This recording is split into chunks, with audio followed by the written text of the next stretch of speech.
মৰমৰ ছাত্ৰ-ছাত্ৰীসকল, আজি আমি আৰম্ভ কৰিবলৈ লৈছোঁ ৪ৰ্থ শ্ৰেণীৰ গণিতৰ নতুন পাঠ্যপুথি আমাৰ গণিতৰ পাঠ ১ সংখ্যা।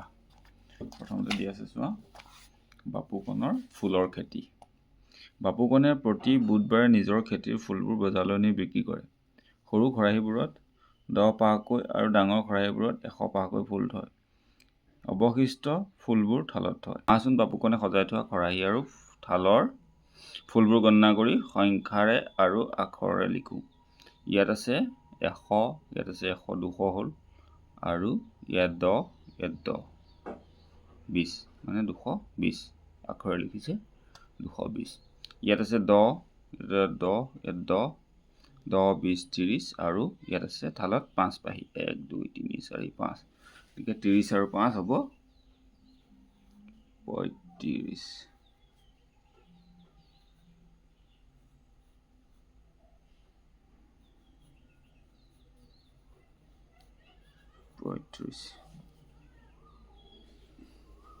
ইয়াত আছে ১০০, ২০০, ৩০০, ৪০০, ৫০০, ৬০০, ১, ২, ৩, ৪,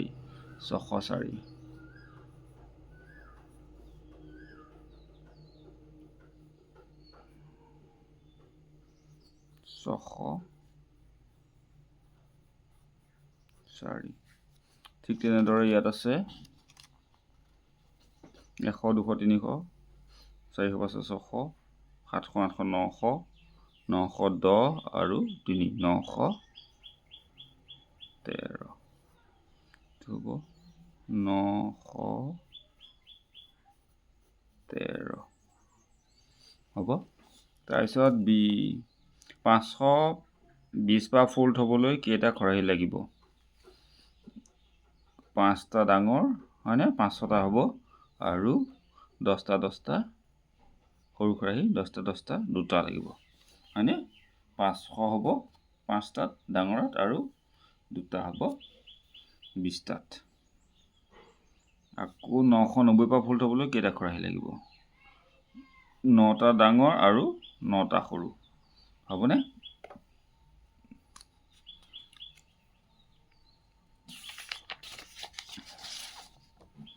তাৰপিছত চোৱা,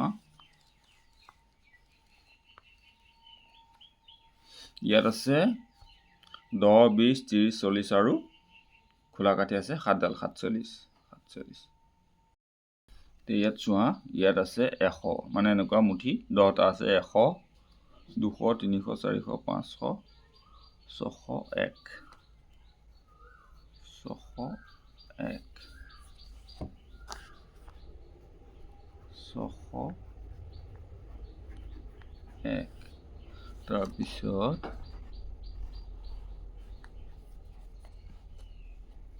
ইয়াত আছে ১০০, ২০০, ৩০০, ৪০০, ৫০০, ৬০০, ৭০০, ১০, ২০, ৭২০, ৭২১, ২২, ২৩, ২৪, ৭২৪। ৭২৪।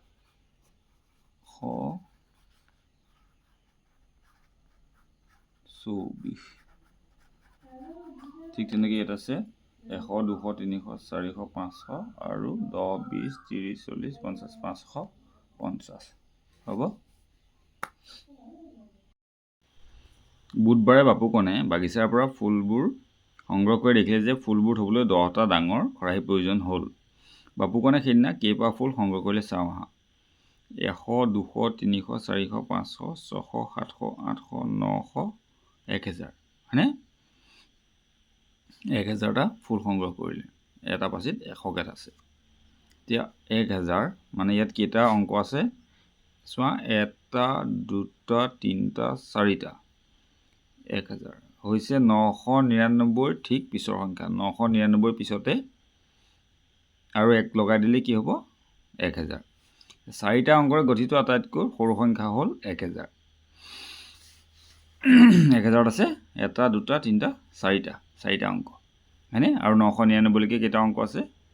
৩টা অংক। ৯৯ত হয় ২টা অংক, ১০০ত হ'ল ৩টা অংক। ১০০ৰ পৰা ৯৯৯লৈকে 3টা অংক, আৰু তাৰ ঠিক পিছৰ ১০০০টোৱে হৈ গ'ল 4টা অংকৰে গঠিত আটাইতকৈ সৰু সংখ্যা হ'ব। তাৰপিছত এতিয়া চাওঁ আমি দৈনন্দিন জীৱনত 1000ৰ ব্যৱহাৰ। ইয়াৰ মূল্য 1000 টকা। নামঘোষাত আছে 1000 এটা ঘোষা, সেইকাৰণে ইয়াক হাজাৰী ঘোষা বুলিও কয়। তাৰপিছত 1 কিলোগ্ৰামত থাকে 1000 গ্ৰাম। তাৰপৰা 1000 বছৰক কি কয়? এক সহস্ৰাব্দ বুলি কোৱা হয়। এতিয়া চোৱা কোনখন পাৰ্বতী নিগনিটোৰ ওচৰত আছে। এই 1300ৰ পৰা 100, 200, 300। 300 বাওঁফালে গ'লেই পাৰ্বতীটো পাব, আৰু কিন্তু এইফালে 2000ৰ ফালে যাবলৈ হ'লে ঢেৰ দূৰ আহিব লাগিব, হয়নে? 100, 200, 300 এনেকৈ ঢেৰ দূৰ আহিব লাগিব। গতিকে 1300ৰ ওচৰৰ হাজাৰটো হ'ল 1000, হয়নে? নিগনিটো কোনটো সংখ্যাত আছে? নিগনিটো আছে 1300ত আছে। তাৰপিছত নিগনিটোৰ ওচৰত থকা পাৰ্বতীখন কোনটো সংখ্যাত আছে? 1000ত আছে। হ'ব। গতিকে 1300ৰ নিকটৱৰ্তী হাজাৰ হৈছে 1000। হ'ব। এতিয়া চিন্তা কৰিব দিছে, নিগনিটো যদি 1600ত থাকিলেহেঁতেন তেতিয়া কোনটো সংখ্যা থকা পাৰ্বতীখন নিগনিটোৰ ওচৰ হ'ব? 1600ত থাকিলে এইফালে 2000 থকাটো ওচৰ হ'ব, হয়নে? তাৰপিছত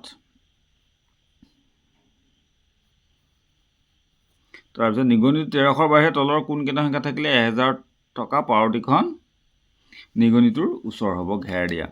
1200ত থাকিলে ওচৰ হ'ব, 1400ত থাকিলে ওচৰ হ'ব, আৰু বাকীকেইটাত 1700, 1800, 1900। 1700, 1800, 1900 হ'লে 2000টো ওচৰত হ'ব, আৰু 1200, 1300, 1400, 1100 এইকেইটা হ'লে 1000 ওচৰত হ'ব। হ'ব। অনুমান কৰি ফুল দুপা পাতবোৰৰ সৈতে মিলাও আহা। এতিয়া তোমাৰ বিদ্যালয়ৰ শিক্ষাৰ্থীৰ সংখ্যা 1000তকৈ কম, হয়নে? চতুৰ্থ শ্ৰেণী আমাৰ গণিত কিতাপখনত থকা শব্দৰ সংখ্যা 1000তকৈ বেছি। তোমালোকৰ চুবুৰীত থকা মানুহৰ সংখ্যা 1000তকৈ কম। তাৰপিছত তোমালোকৰ বিদ্যালয়ৰ পুথিভঁৰালত থকা কিতাপৰ সংখ্যা 1000তকৈ কম। ভৰ্তি বস্তা এটাত থকা আলুৰ সংখ্যা 1000তকৈ বেছি। তোমালোকৰ ঘৰৰ পৰা বিদ্যালয়লৈ আহোঁতে কঢ়া খোজৰ সংখ্যা 1000তকৈ বেছি। ইয়াৰ পিছত চাওঁ আহা, এতিয়া চিন্তা কৰি লিখোঁ আহা। 1000ৰ ঠিক আগৰ সংখ্যাটো কি? 1000ৰ ঠিক আগৰ সংখ্যাটো 999। 950 টকাৰ লগত কিমান টকা লগ লগালে 1000 টকা হ'ব? এইটো হ'ব 50 টকা। তোমালোকে 1000ৰ পৰা 950 বিয়োগ কৰিলে এইটো 50 পাবা। তোমালোকে কৰি চাবা। প্ৰেক্ষাগৃহ এটাত 1000খন আসন আছে। 850গৰাকী মানুহ বহাৰ পাছত কিমানখন আসন খালী থাকিব? এইটো হ'ব 150খন। তোমালোকে যদি 150 আৰু 850 যোগ কৰি চোৱা তেতিয়া 1000 পোৱা নে নাই চাবা। 1000 টকাতকৈ 350 টকা কিমান কম? 650 টকা কম। হ'ব। এইটো হয়নে নাই আমি চাওঁ আহা। এতিয়া এইটো তোমালোকে 1000ৰ পৰা 350 বিয়োগ কৰিলেও এইটো পাবা, বা 650ৰ লগত যদি 350 যোগ কৰা তেতিয়াও 1000 পাবা, হয়নে নহয় চাওঁ আহা। 0 0 যোগ কৰিলে 0, পাছে পাছে 10ৰ 0, হাতে গ'লে 1, 6 3 9 1 10, হয়নে 1000। সম্প্ৰীতি ভোজন উপলক্ষে বিদ্যালয়ৰ মাতৃগোটে 600টা কল আনিলে। সেইদিনা উপস্থিত থকা 1000গৰাকী ব্যক্তিৰ প্ৰতিগৰাকীকে এটাকৈ কল দিলে কিমানটা কলৰ প্ৰয়োজন হ'ব? এইটো 600 কল আছিলে আৰু 400টা কল লাগিব, হয়নে? তোমালোকে 1000ৰ পৰা 600 যদি বিয়োগ কৰা তেতিয়া 400 পাবা। হ'ব। এইটো তোমালোকে কৰি চাবা। বাৰু মই এইটো কৰি দেখাই দিছোঁ। 1000ৰ পৰা যদি আমি 600 বিয়োগ কৰোঁ, 1000ৰ পৰা যদি আমি 600 বিয়োগ কৰোঁ তেতিয়া কিমান থাকে? এতিয়া 0ৰ পৰা 0 বিয়োগ হ'লে 0 হ'ব, 0ৰ পৰা 0 বিয়োগ হ'লে 0 হ'ব। এতিয়া 10ৰ পৰা 6 গ'লে 0ৰ পৰা 6 নহয় কাৰণে ইয়াৰ পৰা এইটো 1/10টো আহি যাব। ধাৰ কৰিলে 10ৰ পৰা যদি বা আমি এইটো যদি গোটেই 10টো ধৰি লওঁ, 10ৰ পৰা 6 গ'লে হ'ব 4, গতিকে 400টা কল লাগিব আৰু হ'ব।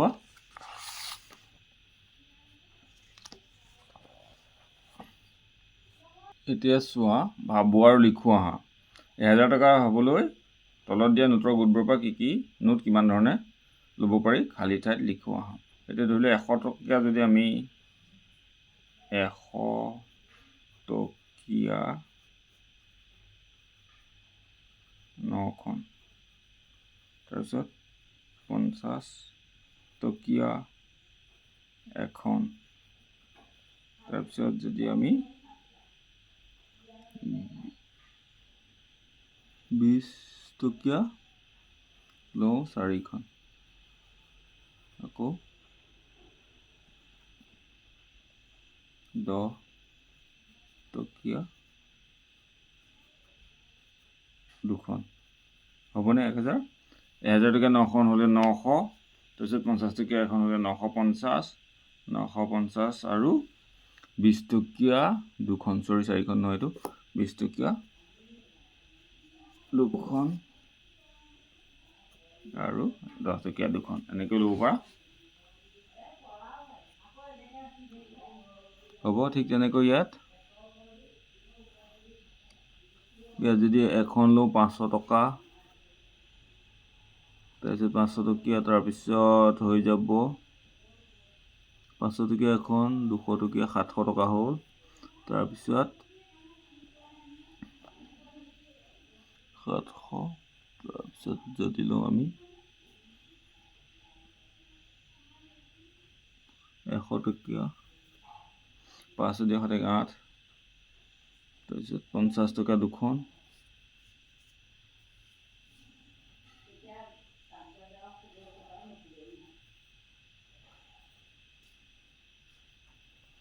পাঁচশ টকীয়া এখন, 200 টকীয়া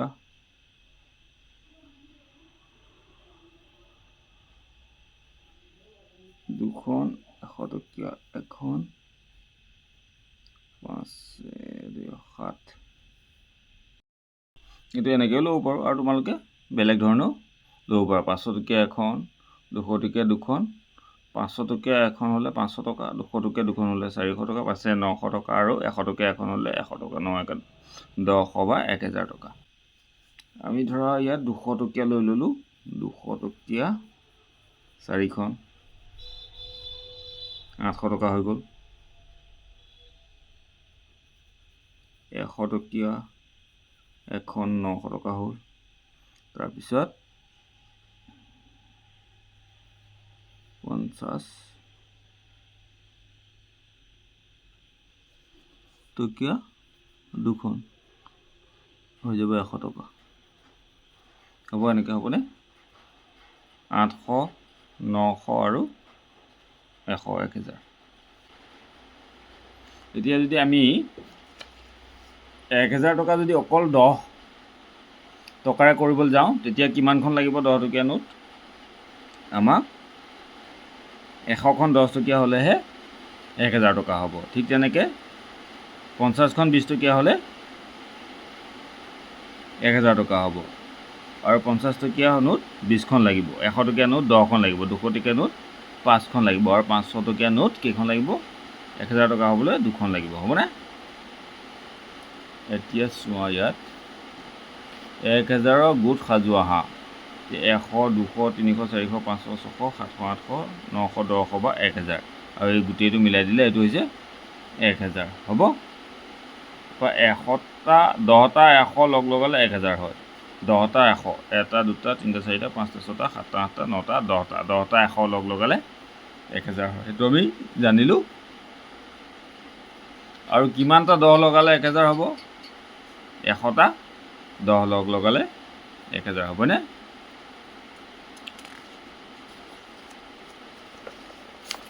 এতিয়া ইয়াত চোৱা, 1000 লগত 5 লগালে 1005 1000 লগত এয়া 5টা যোগ লৈছে 1 2 3 4 5 আকৌ 1000 লগত 10টা লগালে 1010 আকৌ 1000 লগত 100 200 300 লগালে 1300 এতিয়া চোৱা 2000 লগত 50 লগালে 2000 লগত 50 লগালে 2050 2050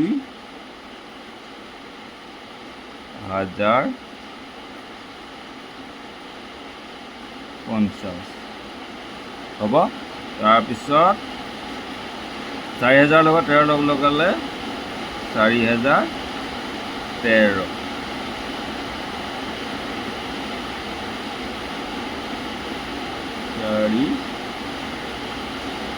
4013 ধৰিব পাৰিছেনে তোমালোকে 2013 তাৰপিছত চোৱা 1000 2000 3000 তাৰপিছত 300 আৰু 300 600 আৰু 10 আৰু 4 3000 লগত এইটো হ'ল 3614 3000 লগত 614 লগালে হ'ব 3614 3614 তেনেকৈ 7000 লগত 200 লগালে 7200 হ'ব 7200 তাৰপিছত ইয়াত আছে 5000 লগত যদি 999 লগায় 5999 আখৰেৰে আৰু সংখ্যাৰে লিখি দিছে হয়নে ইয়াতে 1000 2000 3000 4000 5000 তাৰপিছত 300 400 500 600 700 800 900 তাৰপিছত ইয়াত 10 আছে 9টা আছে মানে 90 10 20 30 40 50 60 70 80 90 আৰু ইয়াত আছে 9 হয়নে 5999 এনেকৈ লিখিব লাগে হ'ব ঠিক আছে এইটো ভিডিঅ'ত আমি এইখিনিলৈকে কৰি দিলোঁ ইয়াৰ পিছত আমি ইয়াৰ পিছৰ ভিডিঅ'ত ইয়াৰ পিছৰখিনি কৰি যাম তোমালোকে চাই ল'ব পাৰিবা আৰু সেইটো ভিডিঅ'ৰ লিংক মই এইটো ভিডিঅ'ৰ ডেছক্ৰিপশ্যনত দি দিম ভিডিঅ'টো যদি চাই ভাল পালা তেনেহ'লে প্লিজ চেনেলটো ছাবস্ক্ৰাইব কৰি দিবা থেংক ইউ